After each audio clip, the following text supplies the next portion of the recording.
கால இளைஞருக்கு ஏதாவது சொல்லுங்க. அவன மாதிரி இருக்கக்கூடாது. அவன மாதிரி இருக்கக்கூடாது. காட்டுங்க அவனை. யார் சார்? அவன மாதிரி இருக்கக்கூடாது. ஒரு மொட்டை வச்சுக்கிற மாதிரி அவன மாதிரி இருக்கக்கூடாது. அப்படிங்களா சார்? அப்படியே காட்டுங்க அவனை. சார் எப்படி இருக்கணும் சார்? இவரை காட்டுங்க. இவரு மாதிரி இருக்கணும் சொல்லு.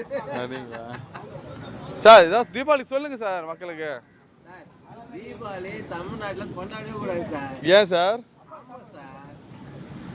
என்ன சார் பேசுறீங்க சார்? எதுன்னு சொன்னீங்கன்னா நீங்க என்ன தச்சுட்டு சாப்பிட்டுட்டு துக்கமா கத்துக்கணும் சார். கறி சாப்பிட்டு அது மாரோடைய ஃபங்க்ஷன் சார் அது. அப்படிங்களா?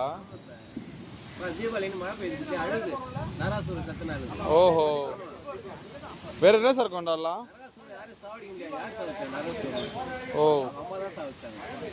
ஓஹோ. ஆமா, வேற யார் சாவச்சு? யாரும் சாவடிக்கவே முடியாது சார். காலையேவா சார்? சொல்லுங்க சார். சாவடிக்க முடியாது. கதையில சொல்லுவாங்க சார் அந்த மாதிரி. Okay sir. எப்படி சப்புன்னு முச்சம் பாரு. ஆமாம் சார். காலைல எவ்வளோ சார்? காலையில சார். காலையிலவா சார்? 4 இட்லி கொஞ்சம் கறி குழம்பு. அவங்களாம் சாப்பிடலாம் சார். Okay sir. நடு வீட்டுல கறி சாப்பிட்டு வச்சு சாமி கும்பிட பாத்தீங்களா? நடு வீட்டுல கறி குழம்பு வைப்பாங்க. அப்புறம் சார்? அந்த மொட்டை மாதிரி இருக்கிறாரு. காட்டுங்க சார் அவனை. அவனை காட்டு சார். கண்ணில் படக்கூடாது சார். கொஞ்சம் வாங்க சார், பக்கத்தில் வாங்க சார். அவர்கிட்ட ஏதாவது அருள் வாங்குங்க சார். போங்க, அருள் கேளுங்க. அதான் சொல்லு. அம்மா, ஐயோ என் போனை தள்ளி விட்டாரு.